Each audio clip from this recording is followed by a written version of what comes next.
Assalamualaikum warahmatullahi wabarakatuh. Di sini saya akan menjawab pertanyaan soal ujian akhir semester mata kuliah Filsafat Islam. Nama saya Nafiza Zahra dari kelas TBI 2. Yuk simak jawaban saya. Soal yang pertama yaitu berikan pendapat Anda tentang pengertian filsafat. Menurut saya, filsafat adalah ilmu yang membahas tentang bagaimana kita menemukan hakikat sebenarnya dari suatu hal. Dan sesuai dengan yang sudah saya pelajari, filsafat sendiri meminta untuk berpikir bebas dan kemudian menemukan sebuah kebijakan sesuai dengan makna filsafat itu sendiri. Kemudian soal yang dua yaitu, menurut Anda aliran filsafat pendidikan yang mana yang cocok atau sesuai diterapkan pada jenjang pendidikan dasar yang ada di Indonesia? Jelaskan secara detail alasan Anda memilihnya. Menurut saya, aliran progresivisme adalah sebuah aliran filsafat pendidikan yang berkembang di awal abad ke-20 dan mempunyai pengaruh sangat besar dalam dunia pendidikan.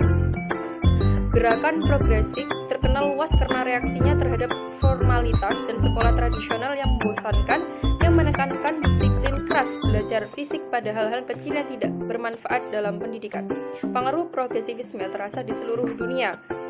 Usaha pembaruan di dalam lapangan pendidikan fleksibel, tidak kaku, tidak menolak perubahan dan tidak terikat oleh doktrin tertentu. Yang kedua, ingin mengetahui, ingin menyelidiki. Yang ketiga, toleran dan open-minded, mempunyai hati yang terbuka.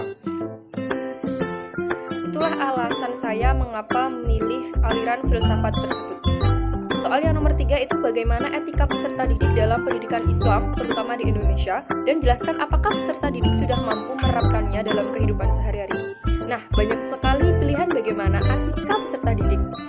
Membahas tentang etika maka tidak jauh dari kata akhlak, di mana akhlak dengan adab yang diajarkan agama Islam, dan seorang muslim memiliki uswatun hasanah yaitu Nabi Muhammad SAW. Nah, etika peserta didik yaitu yang pertama belajar dengan niat mendekatkan diri kepada Allah. Selain kita harus belajar ilmu umum, maka kita juga diharuskan segala niat mencari ilmu untuk mendekatkan diri kepada Allah. Saya pernah mendengarkan sebuah kata, barang siapa yang mencari ilmu akan tetapi tidak membuatmu dekat kepada Allah, maka itu bukan termasuk ilmu yang bermanfaat.